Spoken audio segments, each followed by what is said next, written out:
Bonjour, ici Stéphane Lévesque. Bienvenue à cette émission d'information où on va s'informer avec Dominique Boily. De quel sujet? Qu'est-ce que tu nous as préparé aujourd'hui, Dominique? Bonjour Stéphane. Alors aujourd'hui, moi je suis tombée sur un article puis j'avais une réflexion depuis à peu près la pandémie. On sait que le travail a changé, Stéphane. Les gens font du télétravail. C'est un mot qui était moins à la mode, là. Ça existait, mais oui, c'était moins exact. l'urgence, les faits, la situation a avancé, a amené une avancée technologique qui a permis Exact. ça On n'a plus pas eu le facilement. choix de Ouais. s'ajuster, de s'adapter. Moi, je donnais des cours dans mon salon chez nous. Alors, on s'est en effet ajusté. Mais là, on s'aperçoit que les gens ont... Puis là, j'ai des hypothèses à t'émettre parce que je suis pas encore sûre que je comprenne tout à fait cet événement-là. On dit que 93 des professionnels, justement, du syndicat et des gouvernements disent qu'ils s'opposent au retour au bureau 3 jours par semaine. Parce que progressivement, on a permis à des gens qui faisaient du télétravail à temps plein, on les a comme un peu obligés À revenir au bureau. travail une journée par semaine. Ce qu'on donnait comme information, comme hypothèse, c'est le sentiment d'équipe. Hein? Faut pas oublier puis ce qu'on incarne aussi, puis de socialiser, hein, que c'est important au niveau du travail. Après ça, on a progressivement 2 jours. Hein? Là, il y a des gens quand même qui, au fil des années, en pensant qu'ils allaient faire du télétravail longtemps, ont aussi fait des choix de maison. En fait, se sont déplacés dans certains... Ben parce oui. qu'on Ben là, le achète une gouvernement, maison. il engage, il encourage le télétravail. Moi, je vais rester en Gaspésie, je vais travailler à Montréal. Mais vivre la À partir du Gaspésie. moment où on a une bonne connexion Internet, tout Ben peut oui. être possible. Hein? Mais là, le gouvernement, puis on peut dire aussi, là, on a une statistique du syndicat de la fonction publique, des professionnels du Québec, mais le privé, comme souvent c'est le cas, a fait le pas avant le public. Oui. Donc, les entreprises qui étaient en télétravail, on pense au domaine des assurances, domaine bancaire, parce que c'est sûr, être en télétravail quand tu travailles en restauration, quoique si tu fais l'administration, tu peux en faire à distance, mais servir 2 œufs bacon le matin, ça se fait pas de chez soi. En odorama, là, c'est plus... Il faut que tu sois là. Mais le privé avait commencé. Et aussi, là, il y avait des réticences. Parce que il y a des gens, quand ils ont goûté au télétravail, ils ne veulent plus revenir en présentiel. Puis je te pose la question, Stéphane. Oui. Toi, tu as toujours ton ordinateur. Là. Toi, tu es capable d'être fonctionnel de jour, de soir, tu as ton téléphone et tout ça, tu es rejoignable De presque nuit. jour et nuit. Exactement. Puis ça, c'est avant pandémie. Oui. Oui, Pas mal. Tu l'utilises encore plus? Bien, je dirais que moi, j'étais devenu un entrepreneur. Oui. C'est un mode de vie d'entrepreneur. Les entrepreneurs, même là, 50, 60 ans, étaient en télétravail. Oui, il y avait des bureaux, mais tu sais, un bon entrepreneur, il faut qu'il soit facile à rejoindre, puis il faut qu'il soit capable de travailler un peu n'importe où. Donc, c'était quelque chose qui était présent dans ce domaine-là. Moi, j'ai beaucoup aimé le télétravail. Parce que ça donne la liberté? Liberté, parce que moi, c'est ça. J'ai un minding d'entrepreneur, de l'autonomie, pour moi, c'est très important. Je suis capable de m'autodiscipliner. C'est quelque chose que j'ai. J'ai pas besoin de me faire dire quoi faire. Évidemment qu'on établisse des... on établisse des pas barèmes. Ça, se faire dire quoi faire, le beau Stéphane. On établisse des barèmes, Oui. c'est correct. Mais tu sais, d'avoir quelqu'un par-dessus l'épaule qui me surveille tout le temps, moi, je suis moins de cette école-là. Mais je vais te confier que pendant la pandémie, à un moment donné, j'ai commis une écœurite du Team et du Zoom. Oui. OK. Puis, tu sais, moi, j'étais 100% télétravail, puis je disais, hey, c'est une bonne affaire, puis tout ça. Puis on va y revenir tantôt. Je considère que c'est encore une très bonne chose, le télétravail. Mais à un moment donné, à force de faire des Teams, puis des téléphones, puis ci, puis ça, je me suis dit, Caroline, je suis un animal social aussi. Exact. Et la sociabilité humaine ne peut pas se vivre puis qui passe, entre autres, par le travail, parce qu'on se réalise par le travail. On rentre en contact avec l'autre par le travail. Et ce contact-là, s'il n'est qu'en virtuel, il y a des choses qui manquent. Il y a la discussion niaiseuse autour de la machine à café qui favorise le bonheur. Tu sais, hey, Canadien hier, tu sais, du easy talk, là, tu sais, de parler pour rien dire un peu, mais ça fait partie du bonheur, ça. Là. Ça nous permet de se déposer oui. ailleurs pour autre chose que juste le travail ou notre vie, Ouais. notre vie personnelle. Quoique j'ai été à l'hôpital récemment, puis il est jaseux. Là, tu sais. Je suis passé dans un corridor. Je suis arrivé une bonne demi-heure avant mon rendez-vous. D'accord? Puis je me dirigeais vers mon rendez-vous. Et je passe, et là, je vois un groupe d'employés jaser dans un seuil de porte. Je nommerai pas l'hôpital. Fait que là, dans ta réflexion, tu te dis, ben coudonc, ils sont pas C'est en le train fun, ils font du easy talk, Oui, tu sais, puis c'est oui. le matin, c'est le début de la journée. OK. Tu sais, t'es stat, c'est bon stat. Ah, là, puis, OK. tu sais, bon, c'est correct. Oui. Mon café, mon chum, là, bon, ma blonde, tout ça. Fait que là, moi, je vais à mon rendez-vous. J'ai le temps d'attendre et j'ai le temps de revenir. Et ils étaient encore en train de jaser. Alors là, tu me parles d'efficacité, Oui, Stéphane. parce que, ça va venir dans ton discours, sûr. il y a des gens qui disent, le télétravail, le monde, ils se pognent la beigne, ils font rien, puis en présentiel, ils travaillent fort. Mais là, ils ne travaillaient pas fort. Fait que c'était même pas gênant de t'apercevoir que finalement... Au vu et au su du Oui, payeur de taxes. Oui, exactement. Fait qu'on n'est pas chez Le nous. contribuable, moi, là. Exact. Je voyais mon argent pas être bien investi. Tout à fait. Fait que là, l'efficacité, Stéphane, Oui. c'est ça qui est aussi un peu pas au cœur de tout. Mais ce qu'on explique, c'est est-ce qu'on pourrait améliorer, parce que c'est l'efficacité, c'est le gouvernement ici, mais ça pourrait être Ouais, des dans le privé, entreprises. oui. Exactement. Alors, c'est ce qu'on veut essayer de voir puis de faire. Est-ce que la pandémie nous a rendus un petit peu plus sauvages ou plus efficaces? Ouais. Ça se peut-tu qu'on fasse les choses un peu autrement, qu'on les ait vues, puis qu'on les ait traitées aussi différemment? Je ne sais pas pour toi, Stéphane, là, moi, quand j'envoie un message à mes collègues de travail par... quand ça fait comme 1 heure que je l'ai envoyé puis j'ai pas de nouvelles, on dirait que je fatigue. En même temps, c'est normal, ils sont pas... Ils T'es en attendent... train de donner un cours en classe. Peut-être, ils sont en train de faire autre chose. Oui, on a des attentes de rapidité de retour. En disant, ils sont de toute façon toujours devant leur écran, pourquoi ils ne me répondent pas? Ben oui, assurément qu'ils font peut-être juste autre chose. On a le droit de décrocher technologiquement. Assurément. Parce que moi, j'ai tout le temps, je travaille 24 heures par jour. Je réponds à des courriels le soir en écoutant le hockey. Là. Oui. Alors, ça, on parle d'efficacité tout à l'heure, mais on parle aussi de le fait d'être rentable Oui. pour l'organisme ou l'organisation. OK? Alors, moi, ce que je suis en train de te dire, c'est que je pense que la pandémie a quand même changé la façon dont on avait de travailler. Est-ce que nous sommes plus efficaces? Est-ce que le gouvernement paye des baux, là, un bail des baux, paye des bureaux dans le beurre? Parce que ça aussi, c'est notre argent, Stéphane. Mm-hmm. Est-ce qu'on a besoin justement de tous ces bureaux-là? Est-ce qu'on pourrait permettre à des employés qui sont efficaces aussi chez eux de pouvoir faire leur travail? Parce qu'il y a des histoires un peu abracadabrantes, mais il y en a des tonnes et des tonnes d'histoires où les gens, bien, finalement, n'ont pas de garderie à la maison. Donc, quand on fait des Teams, bien, c'est l'enfant qui est là. Puis, bon, pas très efficace, puis il est à la maison, OK? Des histoires abracadabrantes, c'est pas juste de ça, mais il y a quand même des gens qui ont réorganisé leur vie familiale autour du fait qu'on n'a pas besoin nécessairement de se déplacer. On est des fois aussi, je parle du déplacement, même chose. C'est sûr qu'on brûle du temps à se déplacer.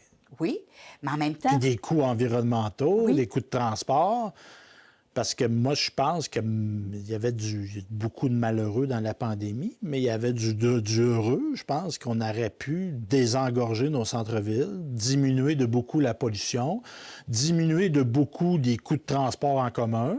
Parce que là, même si les gens ne prennent pas leur auto, ça reste que tu mets des gens dans des autobus, dans des trains, dans des tramways pour les amener d'une place pour la majorité où qui peuvent faire le travail, Oui. pour les amener faire un travail, pour la justification de dire, ben là, on a des commerces de proximité au centre-ville, là, du monde qui ne vendent plus de sandwich, ils ne vendent plus de café. On va-tu investir des milliards dans du transport en commun pour sauver la business de monde qui font du café et des sandwichs? C'est ça, c'est une question à se poser aussi. Moi, je pense que, tu sais, on aurait dû obliger les entreprises à garder le télétravail. Puis moi, je pense, entre autres, dans la fonction publique, si les gens ont des problèmes de productivité, c'est qu'il y a un problème de supervision. Puis il y a un problème d'embauche. Parce que moi, je l'ai embauché du monde dans la vie, là. Puis c'est pas arrivé que j'ai embauché du monde pas travaillant. C'est jamais arrivé. Puis est-ce qu'on peut se dire que tu étais chanceux ou tu as peut-être ciblé les bonnes personnes? J'ai ciblé les bonnes personnes, puis il y a une supervision à avoir. Tu sais, t'es un employé, il livre quelque chose. Oui. Tu sais, s'il livre pas, puis tu t'en rends pas compte, c'est toi qui as un problème comme gestionnaire. Assurément. Alors, les gestionnaires, tu l'as nommé tout à l'heure, doivent maintenir leur rôle de supervision. Oui, mais est-ce qu'il était là avant? Ah, ben là, Parce que moi, c'est j'étais ça. dans la fonction publique Oui. et j'ai vu du monde perdre leur temps en présentiel. Je Là. le sais, Stéphane. Puis ça, on ne changera pas ça. En présence ou en virtuel, Oh, là, tu sais, des pas travaillants, visio, du ben, monde qui veulent perdre de temps, il y en a. puis au public, au privé, Puis c'est peut-être que pas assez, tu sais, les règles sont trop difficiles pour s'en débarrasser, parlons-nous franchement. Là. Il y a peut-être ça aussi, là. Mais non, c'est ça. Moi, puis, tu sais, puis même que je dis, tu sais, on a désengorgé les centres-villes. Puis tu vas d'une ville à Montréal, à Québec, à Trois-Rivières, dans des villes d'une certaine grosseur, à Sherbrooke, la même affaire. Tu regardes toutes les tours des villes. Trois-Rivières, il n'y a pas des gratte-ciels, mais quoi qu'il y a quelques tours. Mais tu regardes ça, puis tu dis, tous les gens qui travaillent là n'ont pas à travailler là. Parce qu'ils rencontrent pas, ça fait pas partie de leur travail de rencontrer des gens, Non, en même la temps, majorité. rencontrer des collègues parfois. Mais moi, OK, j'ai un ami qui... bien, à ce moment-là, oui, la socialisation, mais là, à ce moment-là, c'est une fois par mois, une fois par semaine, Ouais. tout ça. Garde pas des beaux payés, puis surtout d'une pénurie de logements. Ces beaux édifices-là, avec des coûts, mets des douches là-dedans, des laveuses sécheuses, ça fait des beaux loyers. Là. Je suis tout à fait d'accord avec toi. Alors, on a quand même à réfléchir. Oui, il y a le fait que les employés ne souhaitent pas revenir nécessairement en présence, mais il faudra réfléchir, même macro, là, à ce que le Québec souhaite avoir, puis même le Canada. Là. Est-ce qu'on, surtout pour nos fonctionnaires, entre autres, comment on peut le travailler? Si j'ai été capable, puis là, j'extrapole quand même aussi un peu plus dans le travail, en étant enseignante au collégial, j'ai été capable de donner des évaluations à des étudiants. Maintenant, bien, il y a une ouverture un peu plus grande à avoir des cours plus tard que 6 heures, comme à l'université, à 8 heures, à 9 heures. Alors, tout ce qui relève du travail dans les prochaines années, là, on aura des grandes et de belles questions à se poser. Mais je trouve que là-dedans, puis je comprends, je suis parfaitement d'accord avec ce que tu dis, mais tu sais, le contexte de la pandémie nous avait amené un bond en avant qu'on est en train de reculer. Puis en même temps, il y a un droit de gérance. Tu sais, tu travailles pour quelqu'un, ce quelqu'un-là peut exiger que la prestation de travail se fasse dans le lieu qu'il détermine. Oui. C'est pas un droit, ça, là, le télétravail. Là. Non. Mais il y a des gens, par exemple, qui ne pensent pas comme toi, Stéphane. Bien, qui s'en aillent.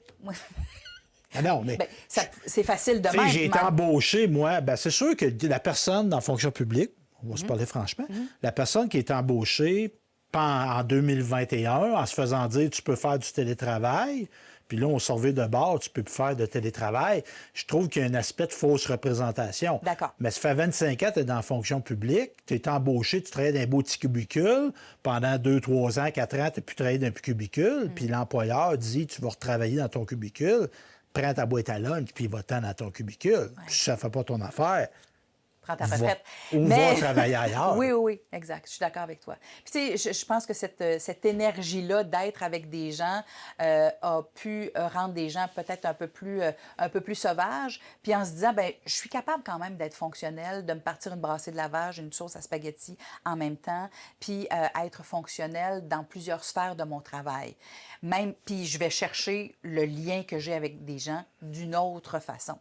Oui. Alors, parce qu'il y a des éléments de cette étude-là qui Ouais. est intéressante en disant, ben oui, on veut vraiment que la culture de l'entreprise continue d'exister. Bien, ceux qui ont connu avant la pandémie, elle existait là. Alors, ce Ou sentiment elle n'existait pas. d'appartenance... Oui, peut-être aussi. Peut-être. Bien, la majorité, on se parle franchement, Dominique, là. Nous autres, on est heureux au travail. Là. Oui, oui, oui, tout à fait. Mais il y a du monde qui font des vies à ne pas être heureux au travail. Là. C'est Tu sais, triste, puis hein? moi, je sais, mais tu sais, le sentiment d'appartenance, l'équipe, tout ça. Puis il y a comme eu une exagération de ce qu'est le travail. Oui. Moi, je me réalise beaucoup par mon travail. Mais en même temps, tu sais, je travaillerais pour une entreprise, tout ça. Mon identité, ce n'est pas mon travail. Oui. Je m'en sac pas. Je vais le faire le mieux que je peux. Mais tu sais, de dire, hey, là, teamwork, puis là, on est ensemble, puis on est une équipe. Tu sais, une entreprise, pas une famille. Mais ça, là, je pense que la pandémie nous a ramené à dire qu'est-ce que c'est pour toi le travail? Oui, à Qu'est-ce que tu questionner, veux ouais. faire? Parce que je pense à des femmes ou des hommes de 45-50 ans parfois qui, avec la technologie, c'était super difficile. Là. On a des histoires un peu abracadabrantes. Eux autres ont été pendant un an et demi, peut-être beaucoup moins fonctionnels que quand ils étaient dans les bureaux. Ouais. Alors, je trouve que c'est une fin un peu abrupte pour ces gens-là. Donc, ce qu'on essaie de dire, c'est que oui, on comprend très bien que c'est l'employeur qui est décisionnel de ça. Pouvons-nous réfléchir autres éléments en disant, voici, on a par exemple des fonctionnaires de tel département. Eux autres, là, il faut vraiment qu'ils soient là. Est-ce qu'on ne peut pas le généraliser à tout le monde puis essayer de voir des parcelles d'efficacité, d'efficience pour le gouvernement et pour les gens qui sont des travailleurs, la majorité, bien, de trouver la belle façon de faire. Ouais. Bien, exemple, d'avoir des espaces de travail modulaires, dans le sens que c'est pas le bureau à quelqu'un, tu passes là parce que il y a une moment donné, surtout dans le cas de la fonction publique, c'est nous autres qui payent. Là. Oui. Moi, payer des bureaux, puis du chauffage, de l'éclairage pour du bureau qui sert une journée par semaine, moi, là, je non, puis on coupe chez nous pour justement que notre facture soit moins élevée. Ça ne fait pas mon affaire. Fait que ce bureau-là soit modulaire, mais c'est sûr que, avec le temps, là, il y a au moins le tiers des espaces de bureaux gouvernementaux qui ne devraient plus exister. C'est pas le 2 tiers. Oui. Puis là, on dépense l'argent à rien. Là.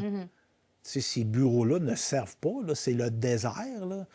Moi, j'ai été récemment dans un édifice gouvernemental, là, des espaces de travail à longueur de vue, là, inoccupés une journée de temps. Là. Puis là, ça fait Puis c'est pas comme si on était milliardaire. Là. On est endetté comme société. On fait des déficits. Les taux d'imposition sont élevés. On paye beaucoup d'impôts. On paye beaucoup de taxes. Puis là, on a des espaces de bureaux qui sont là puis qui prennent la poussière. Ça n'a pas d'allure, ça. Là. Je suis d'accord avec toi en partie. Il faut juste considérer, je pense aussi, l'historique de certains travailleurs, des besoins des travailleurs. Je pense que ça, c'est une réalité qui est importante. Est-ce que les gens ont besoin, justement, d'être là pour... Tu parlais tout à l'heure de placoter puis de jaser. Est-ce que du 2-3 jours semaine, c'est assez? Est-ce que c'est trop? Est-ce qu'on peut le réfléchir un peu autrement? Mais la satisfaction au travail, c'est un élément à considérer. Puis ça, si tu fais ça, puis ça, je connais... On n'est pas obligé d'être d'accord. Non. Mais tu sais, exemple, bon, les deux... Mettons, là, on dirait 2 jours obligatoires. Oui. Bon. Mais si tu le même 2 jours à tout le monde? Bien, tu vois, dans certaines entreprises, c'est, par exemple, les gens qui sont aux communications sont là le mardi. Oui, mais là, c'est parce qu'eux autres, surtout les communications, ils ont affaire avec tous les départements. Tu sais, l'esprit d'équipe, là, moi, je suis là le mardi, toi, t'es là le jeudi. Là. Il se fera pas, là. Moi, il y a une amie qui travaille, je ne dirais pas où nécessairement, puis elle, il faut qu'elle aille le mardi et le mercredi au travail. Puis même si elle sait qu'il y a des collègues qui sont dans le bureau, elle les appelle par Teams, c'est moins long. Tu vas au bureau faire du team? Oui! Avec du monde qui sont dans le même bureau que toi. Oui! Fait que bon... Mais des fois, c'est parce que c'est des réflexes. Tu dis, je sais que je suis au bureau, là. Je sais que j'ai emmené ma boîte à lunch. Je sais que j'ai été pognée dans le trafic. Mais je fais ça depuis 5 ans. Pour dire, il faut que je parle à Marie-France. Marie-France, elle est là. Ah non, c'est vrai. Il faudrait que j'aille bien. Oui, mais c'est dans son... Tu comprends-tu? Fait qu'on a, de toute façon, déjà incarné la façon de travailler qui est un peu différente. Parce que c'est sûr qu'à long terme, c'est de payer 2 fois. Moi, exemple, la transition, l'ordinateur portable, le cellulaire, avant la pandémie, je les avais déjà, ces outils de travail-là. J'étais un travailleur autonome, je les avais. Fait que, mais là, exemple, le gouvernement ou l'entreprise qui installe un système informatique chez le monde, parce qu'il y a des aspects sécurisés. Là, tu ne peux pas être une connexion de Pierre Jean-Jacques. Fait qu'on a mis de l'argent pour installer le monde chez eux, pour les sortir de chez eux. Ça peut bien coûter cher. Mais c'est la justification du travail puis de la notion de travail avec les gens. Donc, est-ce que c'est une fausse impression de savoir que les gens soient heureux au travail? Alors, est-ce que les entreprises se disent que ce qu'ils connaissent de leurs employés, c'est préférable d'être en contact avec les gens? D'aller chercher justement ce contact-là avec les gens, de se déposer à dire des niaiseries parce qu'on a des travailleurs plus efficaces, plus efficients, plus heureux, qui vont rester plus longtemps. On le sait, l'attrait au niveau du travail est important. En même temps, on n'a pas, par exemple, je ne sais pas moi, de gens ben bons en informatique dans une ressource. Là. Okay? Mais cette personne-là est disponible, mais juste en Gaspésie. Ouais. Alors, je vais donner peut-être une opportunité à quelqu'un, parce que j'en ai pas ici à Québec, mettons, ou Ouais. peu importe la MRC. Bien, je vais aller en trouver une ou un ailleurs, Ouais. mais je vais lui permettre de rester à la maison parce que c'est ça, sa réalité. Je ne demanderai pas de quelqu'un de la Gaspésie de faire des allers-retours Ben oui, 2 jours Ben semaine. non, ben Puis non, ça ben non. permet de revitaliser des milieux qui en ont bien Oui, besoin, avec des professionnels qui ont des bons revenus, donc qui exact. dépensent de l'argent, de la belle argent dans Oui. des milieux où il y en a peu, tout ça. Mais toi, tu aimerais-tu ça travailler 100% en télétravail? Non. Parce que tu es enseignante. Oui. Ben moi, je l'ai fait, là. Je l'ai Ouais, fait pendant mais 2 ans. c'était pas super, Bien, on va le se le dire. contact, puis je le sais qu'il y a des psychologues qui ont fait des rencontres en Teams, puis qui faisaient ça avant la pandémie, puis ça fonctionnait quand même aussi parce qu'on n'avait pas le contact et tout. Moi, je comprends bien ça, mais je ne suis pas convaincue que ça convient à tout le monde. C'est pas Ça convient exportable. pas à toutes les entreprises, ça ne convient pas à tous les travailleurs, travailleuses non plus. Il y a des gens qui ont besoin de ce contact-là, autre qu'avec une machine, Stéphane. Puis, c'est pas juste mettons, des quinquagénaires, là. Je pense qu'il y a des plus jeunes qui ont aussi besoin de ça. Je fais le parallèle. Il y a des étudiants parfois qui me disent, qui m'envoient un petit message, Madame, est-ce que je peux vous parler? Puis là, moi, je ne suis pas toujours présente au cégep parce que même au cégep, on nous demande d'être présent le 3/4 du temps ou à peu près. Mais ben, je ne suis pas là. Ben, est-ce que je peux quand même vous parler? Ben, moi, je leur donne mon numéro de téléphone puis ils m'appellent. C'est important d'entendre, de voir, Parce que tu sens une hésitation, tu peux sentir une détresse, on va se dire. peut-être, ou Parce que, juste... tu sais, appeler au 911 par texto, c'est pas Non. super. Non. On ne vous souhaite pas d'appeler au Non, 911, on mais veut tu sais, pas la ça. personne qui reçoit votre appel, elle va sentir quelque chose dans ce que vous dites, mais dans le Tout à ton fait. aussi, dans les Oui, hésitations, oui. les... Fait que même, il y a des plus jeunes qui ont besoin de ce contact-là, qui viennent nous voir dans nos bureaux, qui viennent nous taquiner de temps en temps, puis qui créent ce lien-là avec un enseignant, une enseignante. Tu sais, Puis parlant de gens qui sont faits pour le télétravail, puis des gens qui l'étaient moins, tu sais, comme enseignante, toi, tu as maintenant des jeunes issus qui ont fini ou Oui. leur secondaire pendant la pandémie.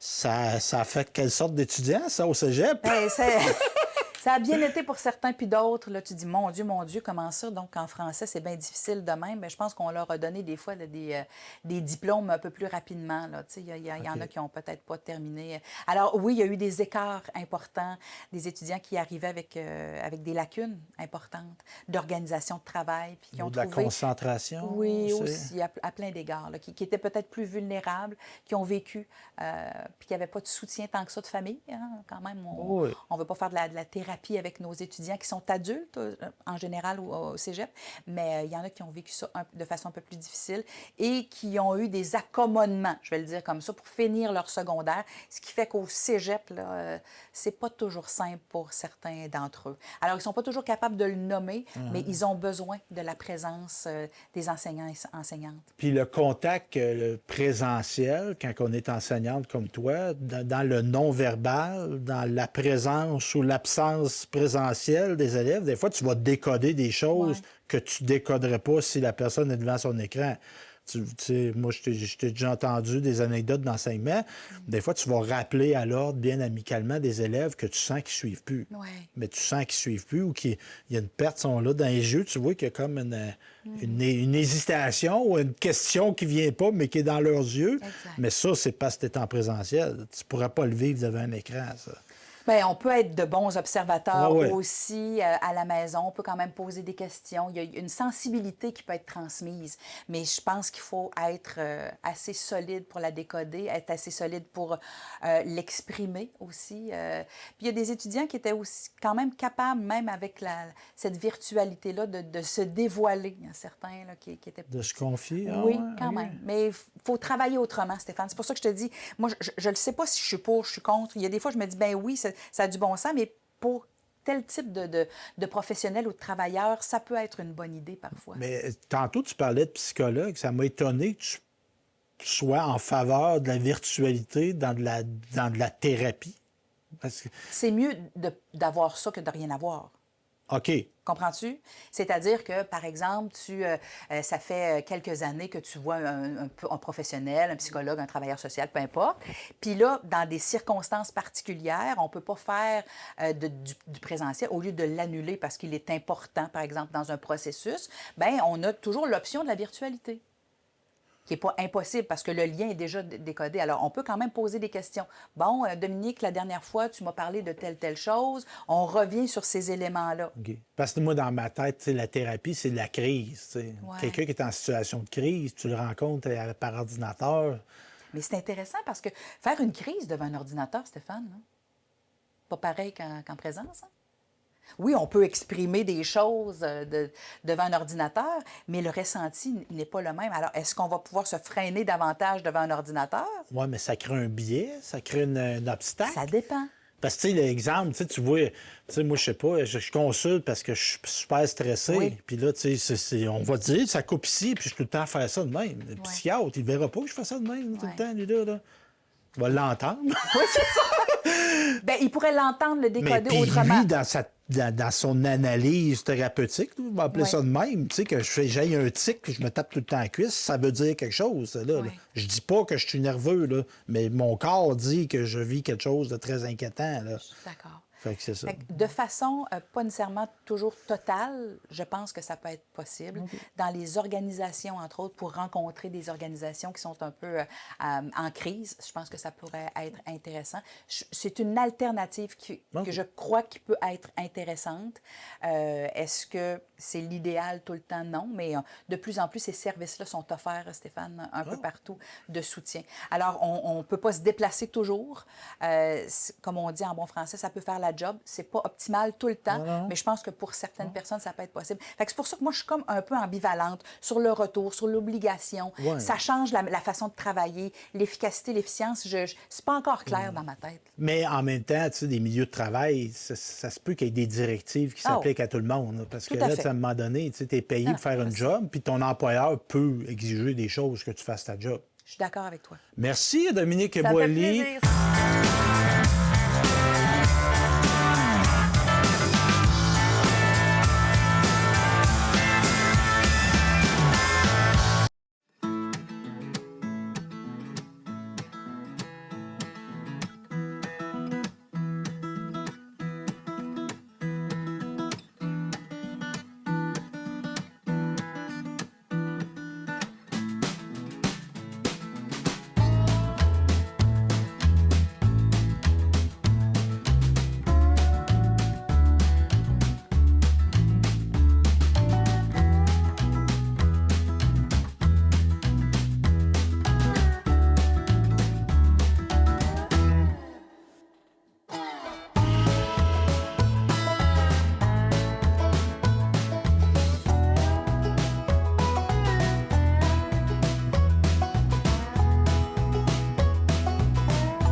Salut tout le monde, ici Daniel Grenier pour vous parler des télévisions communautaires autonomes. 42 télévisions situées dans 15 régions administratives du Québec. Elles parlent des enjeux locaux et font rayonner les citoyens en leur donnant accès à un média accessible. Je la savais par cœur, celle-là. Ensemble, encourageons les télévisions communautaires autonomes. Oh, ça roule encore? J'ose ma télé communautaire.